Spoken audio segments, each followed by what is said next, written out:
Syahidallah annahu la ilaha illa huwa. Dan kalau belajar paragraf itu Allah menyaksikan dirinya sendiri. Syahidallah, Allah bersaksi sesungguhnya yang menyaksikan tentang kalimat la ilaha illallah atau la ilaha illa huwa adalah Allah. Yang tahu tidak ada Tuhan kecuali Dia adalah Allah. Artinya apa? Artinya Allah sedang menyaksikan dirinya sendiri. Yang tahu tentang Allah adalah Allah, dan Allah lah yang menyaksikan tentang dirinya. Nah, kemudian kenapa Allah menggunakan kata-kata huwa? Huwa ini adalah dhamir ghaib. Ghaib itu sesuatu yang tidak nampak. Dalam bahasa Arab kan ada yang disebut dengan isim dhamir. Huwa huwa, dia huwa, anta antuma antum, anti antuma antuna, ana nahnu. Ini adalah pola isim dhamir. Ada dhamir yang disebut dengan dhamir ghaib, yang disebut dengan dhamir mustaqil, ada yang disebut dengan dhamir baris, dhamir yang nampak, ada yang disebut dengan dhamir mutakallim, menunjukkan ada orang yang berbicara. Ana, saya, nahnu, kami. Tetapi Allah menyebutkan dengan kata-kata huwa. Apa huwa ini? Allah itu zat yang maha gaib. Bagi siapa yang gaib? Liman la yahdur, bagi jiwa yang tidak hadir bersama Allah. Allah itu gaib bagi mereka yang tidak hadir, yang tidak menyaksikan Allah. Ya, bagi mereka yang tidak bisa menyaksikan Allah, Allah itu adalah gaib yang tidak tahu. Artinya tidak ada yang tahu kecuali Allah. Nah, bagi orang yang sudah kenal dengan Allah, maka bagi dia huwa adalah Allah, dan dia tahu bahwa Allah zat yang bukan gaib, karena dia sudah merasakan adanya Allah pada dirinya. Coba pahami di materi. Orang yang sudah merasakan dirinya ada Allah, itu namanya musyahadallah, yang disebut dalam hadis Rasulullah, ya kan? Anta budallah ka'annaka tara. Kau menyembah Allah, kau beribadah seolah-olah engkau melihat Allah, maka itu disebutnya musyahadah. Jadi kata syahidallah.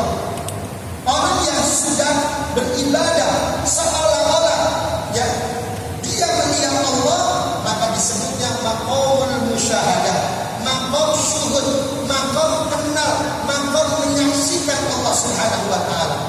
Maka orang yang demikian Allah sudah menjelma pada dirinya. Orang yang demikian akan melihat segala sesuatu yang berada pada alam semesta adalah bentuk sifat tajalli Allah Subhanahu. Jadi gak pernah melihat ada manusia di alam semesta ini. Gak ada alam yang bergerak kecuali gerakan Allah. Tidak tidak ada sesuatu yang melukai, tidak ada sesuatu yang memberikan manfaat, kecuali semua adalah sumbernya dari Allah Subhanahu wa taala. Inilah yang dikatakan la ilaha illa huwa. Tidak ada Tuhan kecuali Dialah Allah Zat yang Maha Gaib. Hanya orang yang hadir, hanya orang yang syuhud menyaksikan siapakah huwa ini kalau bukan Allah Subhanahu wa taala. Dalam ayat ini ada tiga berarti yang menyaksikan Allah. Siapa? Yang pertama Allah sendiri. Yang kedua malaikat. Yang ketiga adalah ulul ilmi, orang yang punya. Allah meletakkan derajat ulama tinggi. Di mana letaknya? Letaknya di ayat ini. Allah menyaksikan dirinya bahwa tidak ada Tuhan kecuali Allah, dan Allah menyaksikan bahwa malaikat pun akan menyaksikan tidak ada Tuhan kecuali Allah, termasuk ulul ilmi, orang yang punya ilmu.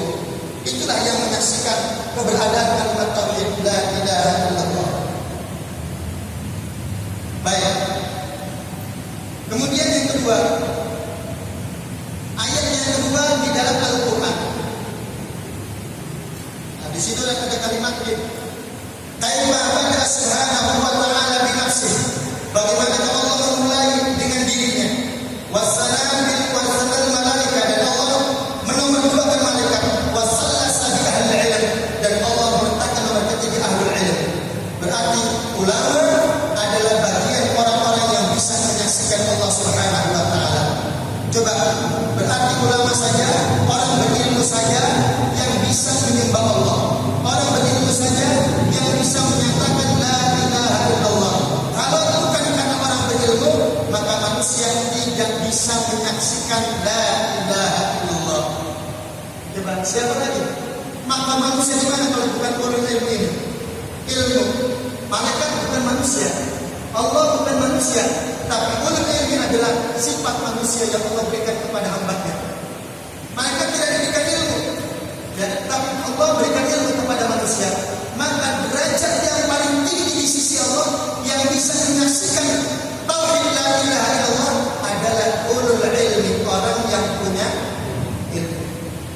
Gitu. Kemudian ayat yang kedua, Faqala ta'ala, Allah berfirman, innama yakhshallaha min ibadihil ulama. Ini ayat yang kedua. Subhanallah. Ayat yang kedua Allah berbicara tentang sifat hamba Allah. Kata Allah bilang, innama yakhshallah, sesungguhnya yang paling takut kepada Allah min ibadihi, dari hamba Allah itu al-ulama. Ulama yang paling takut. Ulama ini yang dimaksudkan sifat hamba Allah yang berilmu, itu yang punya rasa takut kepada Allah. Kalau tidak ada ilmu, bagaimana dia bisa menumbuhkan rasa takut kepada Allah? Coba. Ini kan ayat ini Allah langsung menyatakan dengan kata-kata innama. Ini menunjukkan bahwa tidak ada di alam semesta ini yang takut kepada Allah dari hamba Allah kecuali ada ulama, berikut orang-orang yang ahli ilmu. Nah inilah, itu ayat yang kedua. Dan kemudian yang ketiganya, qala ta'ala qul hal yastawi alladziina ya'lamuuna wal ladziina la ya'lamuun. Kalau Allah memberikan perumpamaan, katakan ya Muhammad, apakah sama orang-orang yang berilmu dengan orang-orang yang tidak berilmu? Kemudian Allah berfirman lagi dalam Al-Quran, ya fa'illahu alladziina amanu minkum wal ladziina utul ilma darajat. Ini ayat yang sudah kita dengar. Allah akan mengangkat derajatnya orang-orang yang berilmu. Coba, baik, ini dalil bersumber dari Al-Quran, ya. Kemudian kita lihat dari sunnah Nabi. Bagaimana dari pandangan sunnah Nabawiyah tentang orang-orang yang berilmu?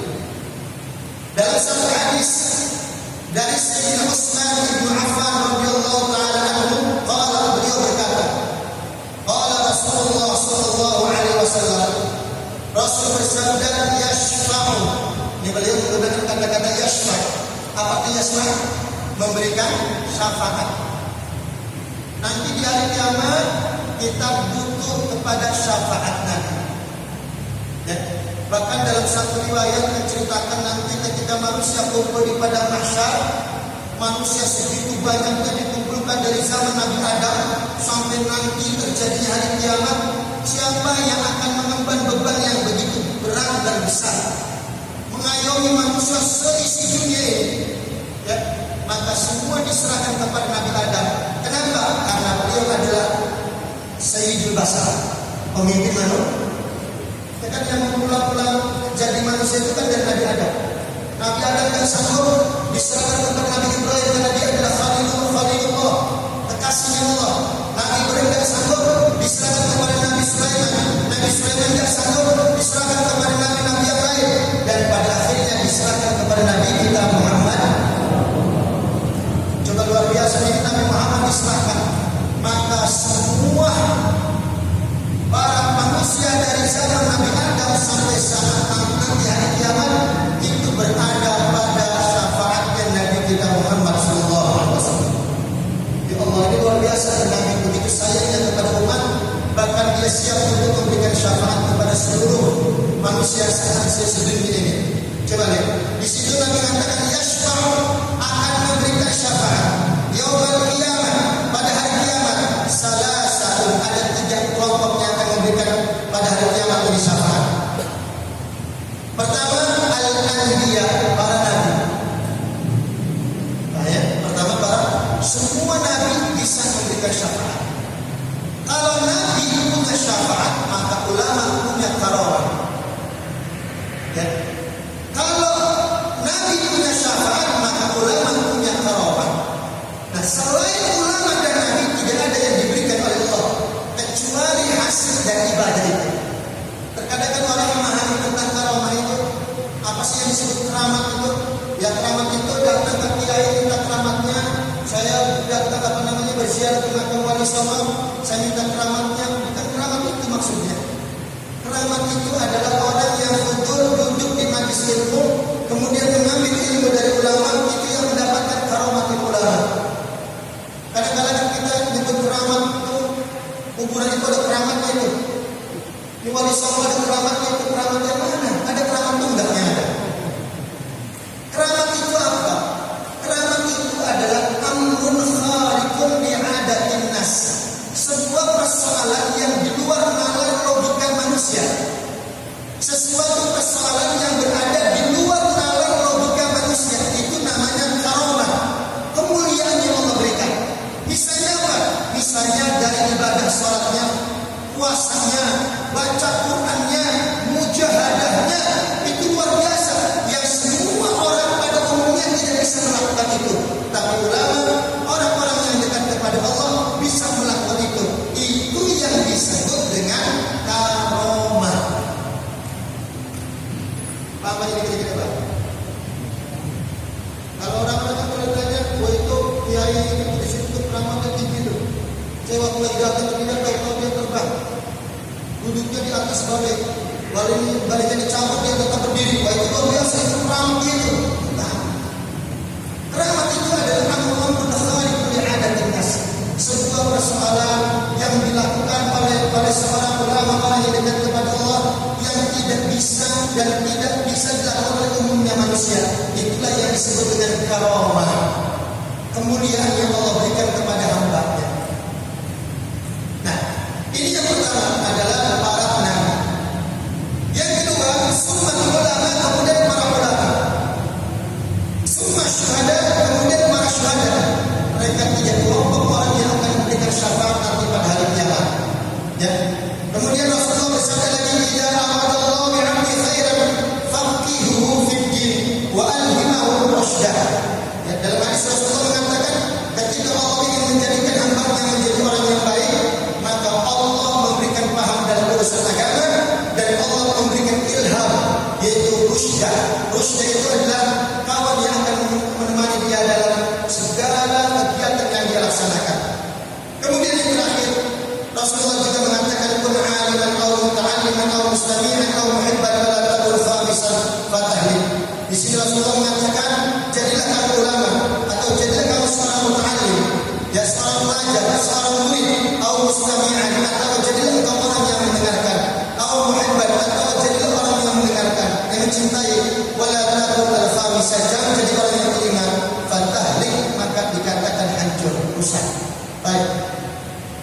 Baik. Dari yang pertama, dari hadis yang pertama, kedua, ketiga, keempat, ini semua bicara tentang fadhailul ilmi, keutamaan ilmu. Seorang ulama akan memberikan syafaat nanti pada hari kiamat. Itu yang pertama. Yang kedua, Allah kalau ingin menjadikan hambanya menjadi orang yang baik, Allah kasih paham ilmu agama. Kan ilmu lagi kan? Allah kalau ingin menjadikan hamba itu menjadi hamba Allah, maka Allah akan berikan paham ilmu agama. Kalau ada seorang yang menjadi wali, menjadi kekasih Allah, tapi dia tidak paham ilmu agama, ini bukan hamba Allah.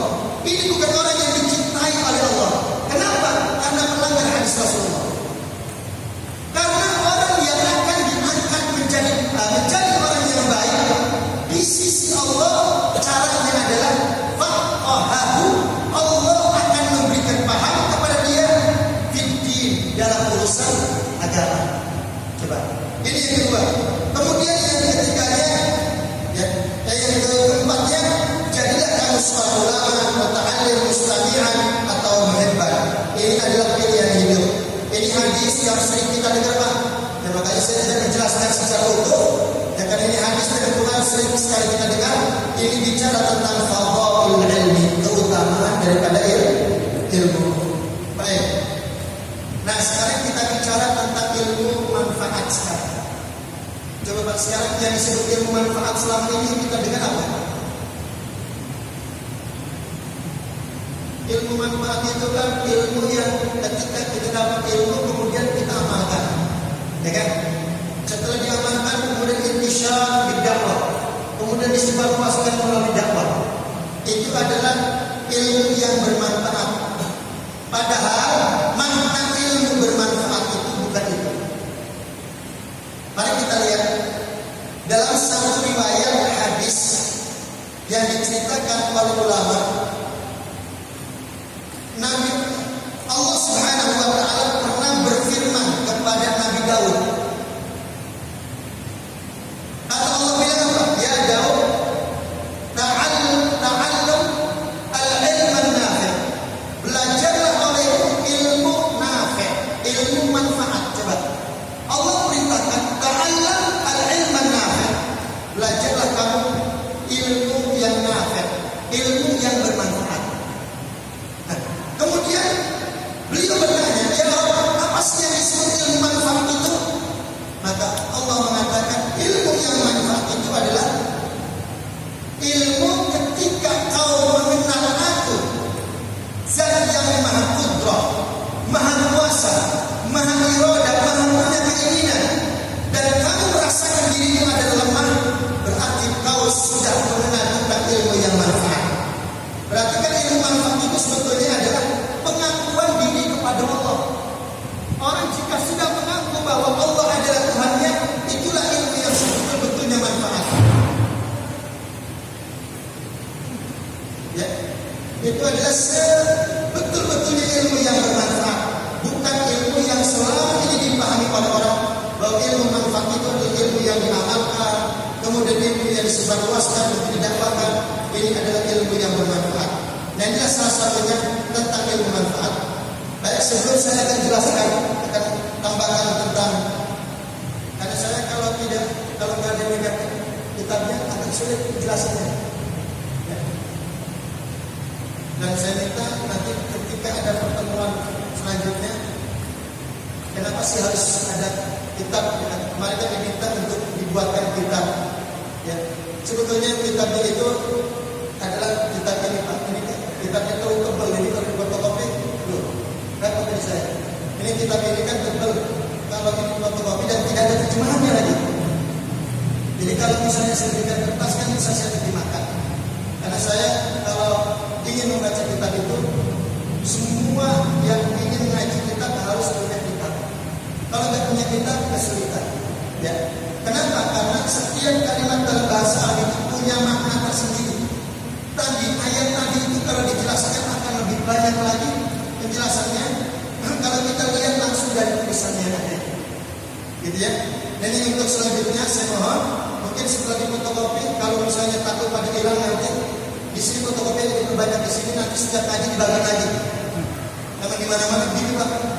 Ternyata bukan di sini doang ini kan. Ya, di semua majlis taklim kan saya kasih kertas ataupun buku udah.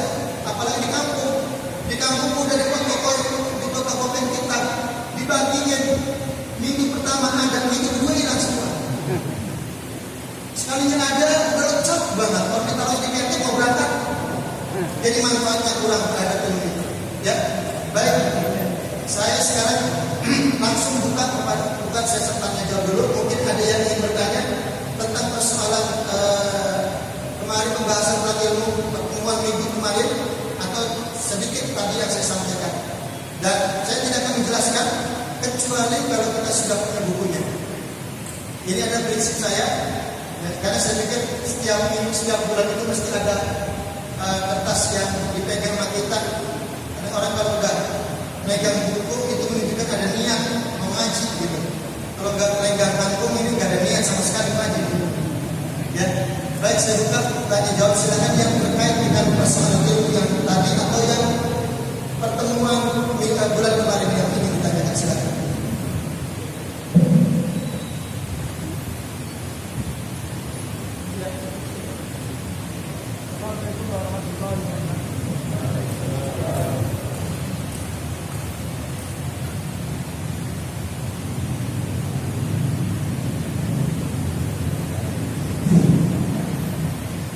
Sebelumnya minta maaf lagi. Assalamualaikum warahmatullahi wabarakatuh. Terima kasih Pak yang memberikan penjelasan. Yang saya tanyakan tadi adalah tentang keutamaan ilmu yang disampaikan oleh Pak Kiai, yaitu tentang surat. Kami masih kebingungan surat apa dan ayat berapa. Tadi insya Allah nanti ketika di sini lupa nanti insya Allah bisa kita dengar lagi. Jadi saya tanyakan surat apa dan ayat berapa. Baik, ada lagi? Bismillah.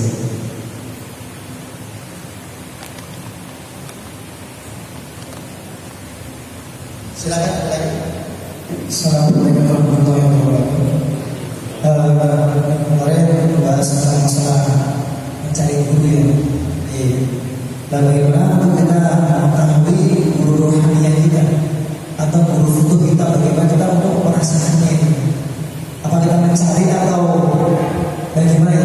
Baik, sekarang. Satu lagi. Baik, penonton kedua. Atau dari yang lain mungkin ada pertanyaan satu lagi supaya biar tiga ganjil ya. Assalamualaikum warahmatullahi wabarakatuh.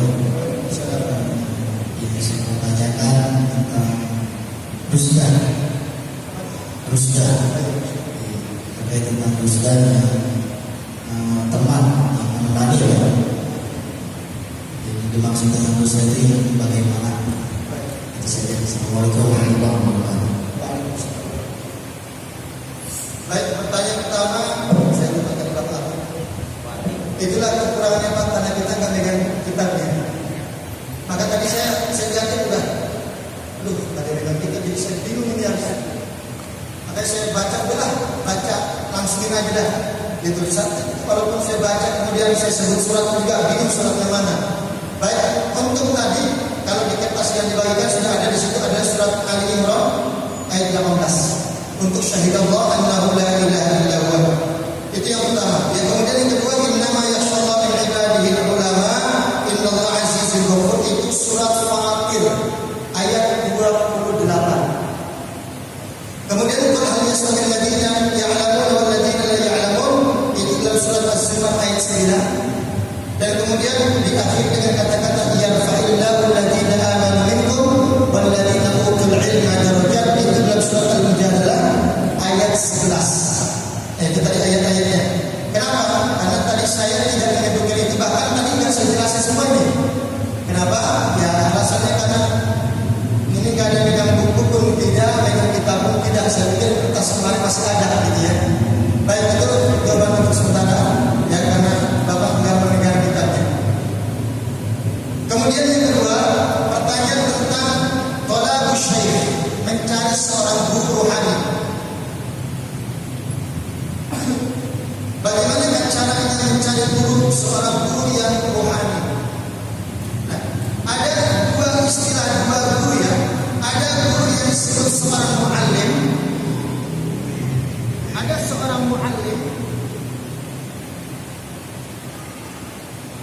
ada seorang muallim, ada seorang murabbi.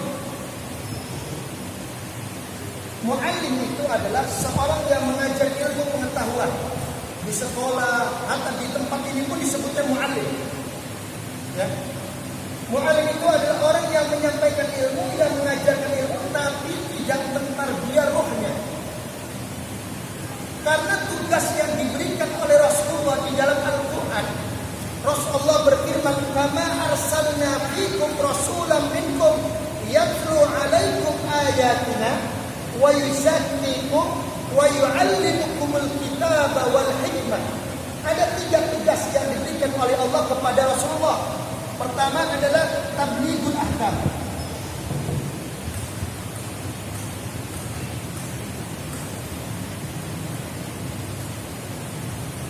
Pertama adalah tablighul ahkam.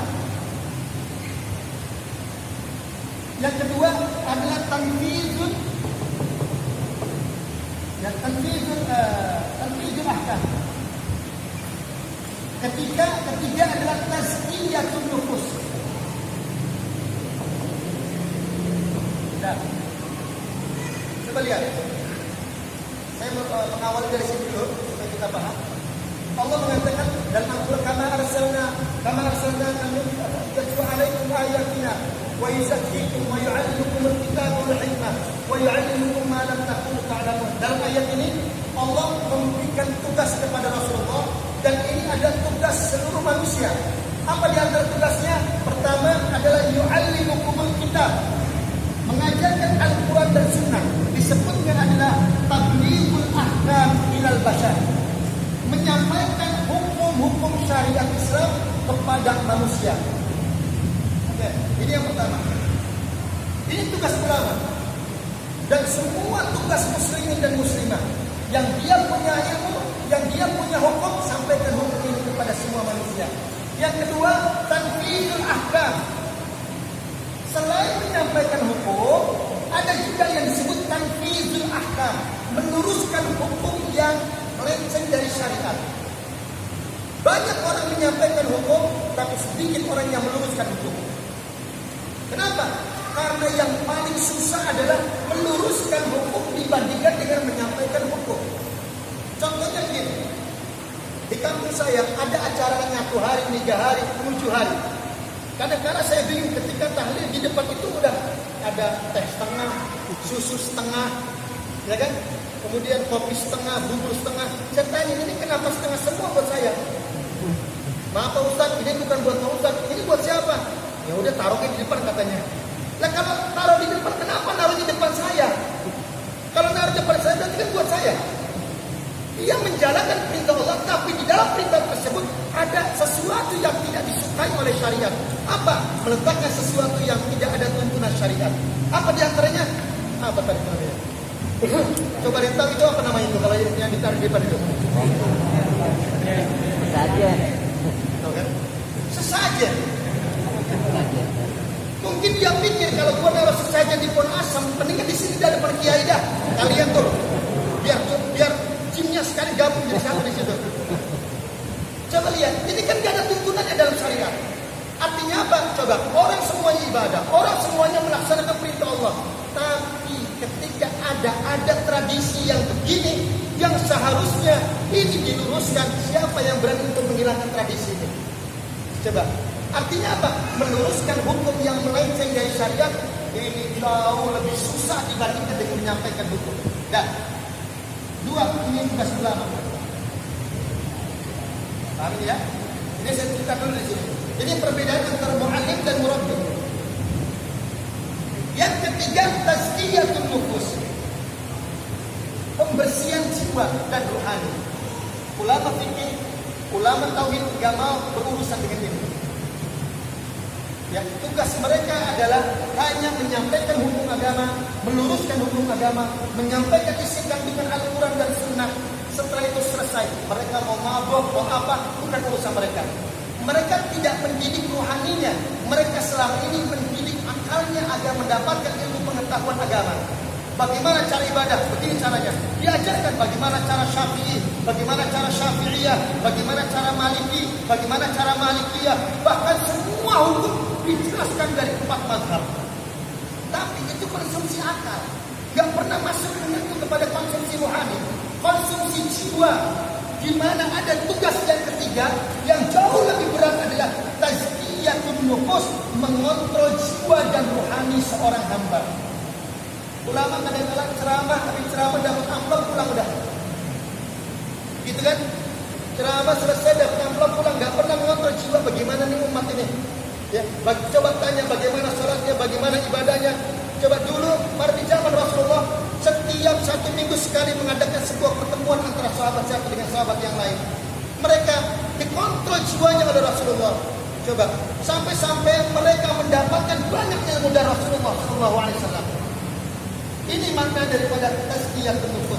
Nah, ini namanya muallim, seorang ulama yang mengajarkan ilmu. Ini disebutnya adalah al-murabbi atau al-mursyid, orang yang membimbing atau orang yang mendidik. Coba, murabbi artinya orang yang mendidik rohani seorang murid agar dia sampai kepada Allah. Nah, kalau dilihat secara runtutannya ini disebut dengan maqam tasawuf. Ini adalah makomnya tasawuf. Ini dua adalah makomnya, katakanlah makom syariah. Ini makom syariah, ini makom hakikat. Nah, ini makom hakikat, ini makom syariah. Titik. Nah, kemudian bagaimana caranya kalau kita ingin mencari seorang murabbi yang yang mampu mendidik rohani kita sampai kepada Allah Subhanahu wa taala. Coba lihat dalam Al-Quran. Allah Subhanahu wa taala mengatakan Ar-Rahman fas'al bihi khabira. Allah bilang Ar-Rahman, kamu ingin tahu siapa saya, kata Allah. Fas'al bihi khabira, maka bertanyalah tentang saya kepada khabiran. Apa khabiran? Orang yang punya pengalaman tentang Allah. Siapa mereka? Minal awliya, dari kelompok para awliya. Coba ayatnya tadi itu. Wa ulul ilmi, Imam Ibnu Katsir menafsirkan ayat ini. Apa makna wa ulul ilmi? Ulul ilmi ini adalah khususiyatun azimatun lil ulama'il arifun. Lil ulama'il arifin. Ini adalah nilai kekhususan yang agung, yang luar biasa yang Allah berikan kepada ulama-ul arifun, ulama-ulama yang arif, ulama-ulama yang khabir, ulama-ulama yang paham betul tentang Allah Subhanahu wa taala. Mereka dari kelompok para aulia dan para salih. Coba, sekarang banyak ulama-ulama para aulia yang saleh-saleh justru kita tinggalkan. Kuburan yang ulama-ulama yang kuburan yang udah pada mati kita ziarahin. Ini kan terbalik.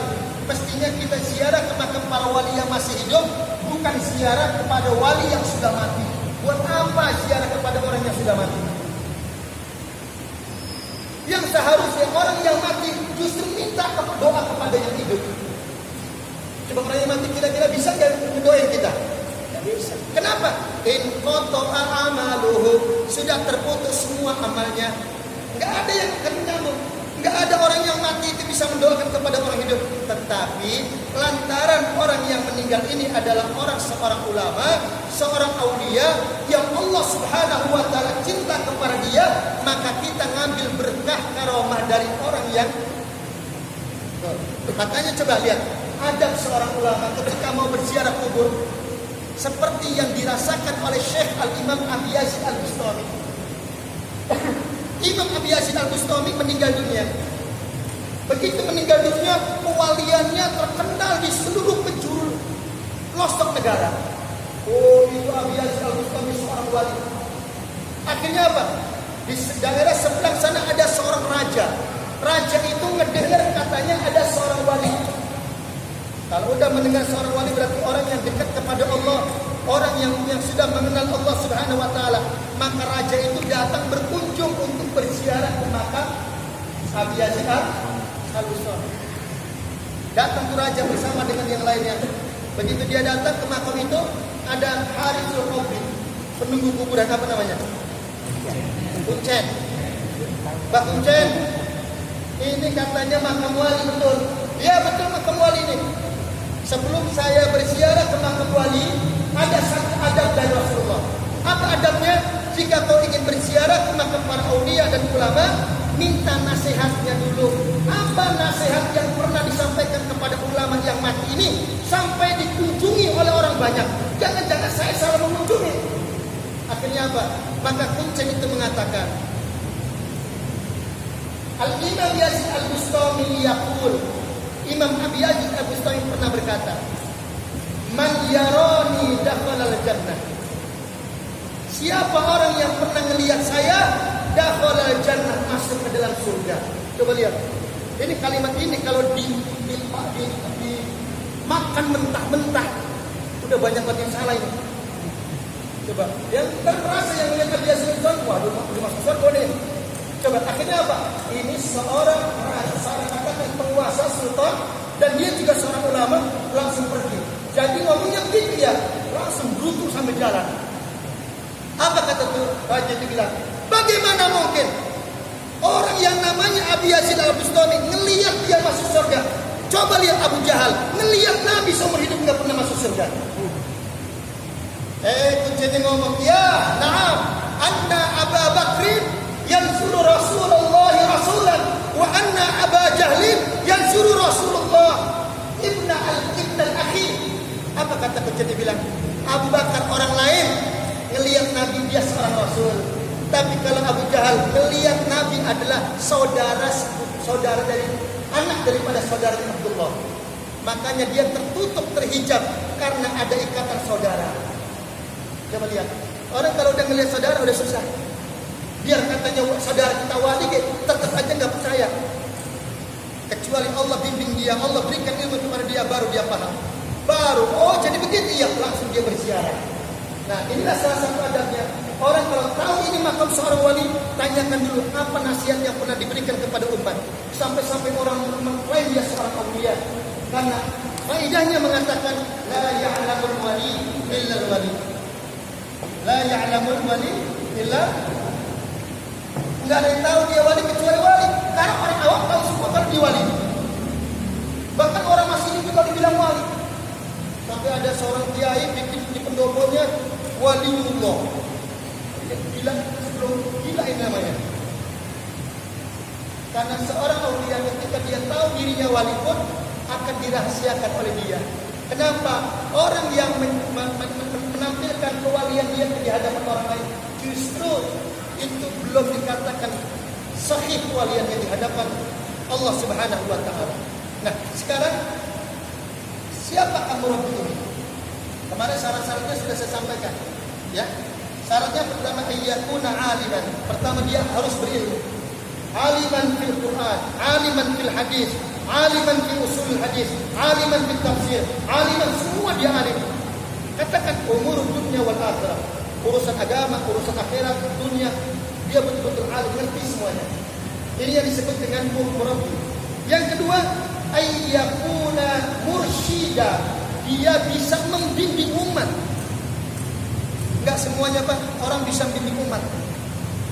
Saya aja di pondok pesantren, saya kalau lagi baca kitab kepada santri, kalau disuruh baca mi'rab enggak bisa. Kalau kita enggak ingat sama nasihat ulama-ulama, udah marah terus bawaannya.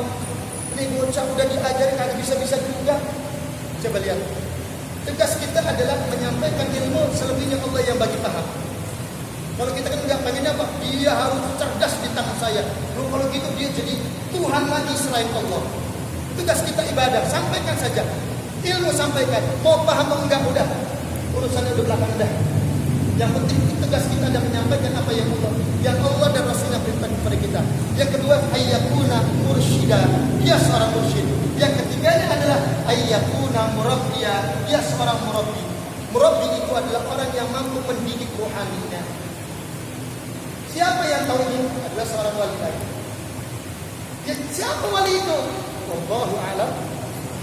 Nah, nanti tidak begini Pak. Orang kalau ingin tahu wali, pengen ketemu dengan wali, ya Rabbi, saya pengen punya guru seorang aulia. Saya sadar kalau saya banyak salahnya. Selama ini saya bersyariat banyak kelirunya. Ya Allah, saya minta bimbinganmu ya Allah. Minta kepada Allah bimbingan agar kita mendapatkan wali. Artinya mendapatkan guru seorang aulia. Karena orang kalau sudah menginginkan sesuatu, cinta kepada orang yang dicintai oleh Allah, maka wa alhimahu rusdah. Allah akan berikan rusdah. Siapa rusdah itu? Rusdah bisa ditafsirkan maknanya adalah hidayah, petunjuk. Bisa dimaknakan adalah khalil, orang yang akan menemani dia. Rusdah wa alhimahu rusdah. Allah akan memberikan ilham rusdah. Coba di ayat yang lain Allah juga mengatakan fa'alhamaha fujuraha wa taqwaha qad aflaha man zakkaha wa qad khaba man dassaha. Saya lupa ayat. Bukan itu. Artinya bahwa orang ketika sudah menjadi orang yang menjadi orang pilihan Allah untuk menjadi orang yang baik, maka Allah akan berikan ilham mulai dari gurunya pun orang yang baik. Coba, orang jika sudah ingin bertemu, ingin mendapatkan seorang wali, minta kepada Allah. Nanti Allah yang akan menggiring dia untuk bertemu dengan seorang guru sejatinya yang dia inginkan. Kita selama ini ngaji kepada ulama, kepada seorang guru, selera kita sama seperti selera guru kita. Kalau selera guru kita rendah, maka kita pun sama rendah semuanya. Maka seyogianya seorang murid ketika melihat selera guru yang mengajarnya rendah, tinggalkan guru itu, berarti tidak selevel dengan kita. Maka level guru itu harus jauh lebih tinggi daripada level seorang murid. Itu adalah sepantasnya dan sewajarnya, bahkan sewajibnya seorang guru harus melaksanakan itu. Kadang-kadang kan ulama turun seleranya rendah, ngikutin murid, ngikutin anak buah, ngikutin umat. Akhirnya ujung-ujungnya apa?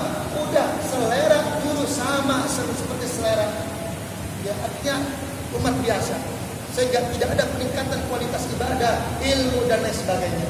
Inilah yang dimaksudkan kalau ingin mencari seorang murabi tadi, mohon kepada Allah, nanti Allah yang akan memberikan petunjuk kepada kita ya. Dan orang-orang yang Allah akan berikan kepada kita sesuai dengan apa yang diinginkan oleh kita semuanya. Amin ya rabbal alamin. Kemudian yang ketiga, tadi ada kata-kata rusdah. Rusdah itu sudah dijelaskan tadi sedikit. Bahwa rusdah itu artinya bisa dimaknakan adalah hidayah, petunjuk dari Allah. Bisa dimaknakan adalah sebagai kawan yang akan menemani dia dalam melaksanakan ibadah kepada Allah dan lain-lain sebagainya. Itu yang difirmankan oleh Allah Subhanahu wa taala di dalam Al-Qur'an Al-Karim. Nah, maka kesimpulannya adalah mari kita perbanyak lagi menuntut ilmu. Menuntut ilmu itu bukan untuk mengejar kita jadi kiai, bukan. Wallahi saya ngacok banget kalau jadi begini, Pak. Saya ini dulu udah ada cita-cita pengen bikin buka pesantren untuk jadi kiai besar, udah ada itu pikiran dulu tuh. Ternyata ketika saya bertemu kepada guru saya, rasanya itu adalah saya hayal yang apa? Hayal. Sesuatu yang bukan inti dalam melaksanakan ibadah kepada Allah. Kun abidah, jadilah kamu seorang hamba Allah. Wala takun syai'an akhar, dan kau ingin menjadikan dirimu selain hamba Allah. Titik itu saja. Ya. Kemudian yang keduanya, kita harus ada niat kalau kita ingin mengaji. Ya, saya terus terang aja ketika saya punya guru bernama Syekh Najib Maimun Zubair. Ketika ngaji kepada beliau, kita mulai dari kitab tafsir, bayat beliau itu sangat ketat banget. Juga punya kitab disuruh keluar. Bahkan saya juga ngaji kepada guru saya Syekh Rahimuddin Nawawi. Itu pun sama, dari kitabnya semuanya.